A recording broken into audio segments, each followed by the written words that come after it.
So Auntie Toyin made 1 billion naira, about a billion naira plus, on her movie Over Sabi Auntie. And as the Over Sabi fan that I am, this is how Auntie Toyin should invest her 1 billion naira. Okay, I understand Auntie Toyin might not get the whole 1 billion naira, so she will most likely going to get 1/3 of the 1 billion naira, according to what Uncle Kule told us. So let's assume Auntie Toyin gets, I am not shouting at you guys, my name is Tola, your favorite finance chef. Let's assume Auntie Toyin gets about 350,000 naira as a cut from the 1 billion naira. Auntie Toyin should invest the 350 million naira like this. Number one, Auntie Toyin can put the 350 million naira into treasury bills, meaning she can buy treasury bills from the federal government at the primary auction. Primary auction happens every 2 weeks. So Auntie Toyin puts the 350 million naira in treasury bills and receives her interest upfront. That is one way. And treasury bills rate is around 18%. Number two, Auntie Toyin can put the money in a money market fund that will be yielding about 16% to 19% annually. There are various money market funds she can put her money in. She can check Cowrywise to shop different rates, because that is the market for mutual funds. Number three, Auntie Toyin can put that money in equity fund. For example, Stanbic Equity Fund is good. I will recommend any day, anytime.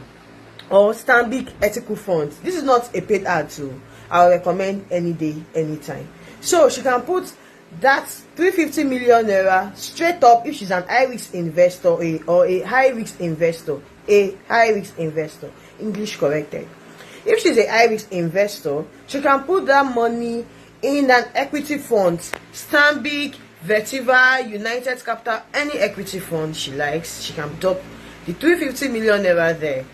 Number four, Auntie Toyin can divide the 350 million naira into 3 different ways: 50, 30, 20, 50% into money market mutual fund, 30% into any equity investment, 20% into FGN savings bond. That is another way to invest the 350 million naira to hedge against inflation.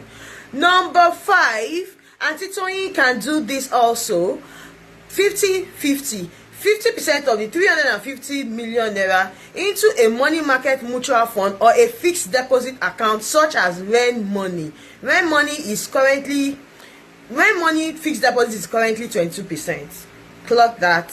So she can drop that 50% of the 350 million naira into Ren Money, and the remaining 50% she can invest it into an ETF herself. She can invest it into any ETF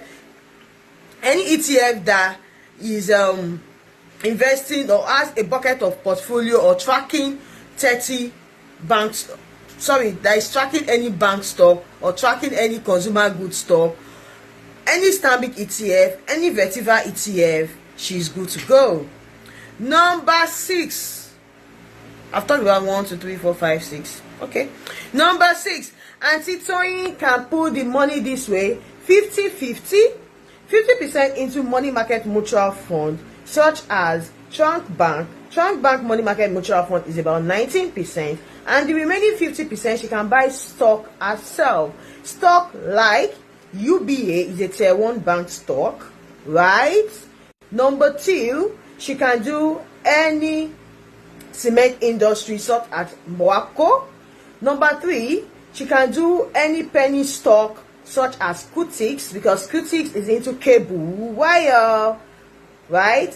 That's a penny stock, like I can recommend. Number 4, she can put it into any insurance industry, like the 50%. Oh, we are dividing it into banking, consumer goods, insurance, right? Insurance industry like Vericas, Cornwall, Consolidated Insurance, right? Yeah. Consolidated Consolidated Insurance, Cornwall. Or then she can also buy I am not talking about consumer goods. For consumer goods, you can do Cadbury, you can do Nigerian breweries. I think I have tried. So anybody can also take this free financial advice I'm giving to you. This is something people pay for, right? But I'm bringing it to you for free. You're welcome. If you want to join our community, you can click the link in bio, join the Finance Chef community, and you get access to this information, because I post on my YouTube almost every day, and I drop the link there for people to watch. You're welcome.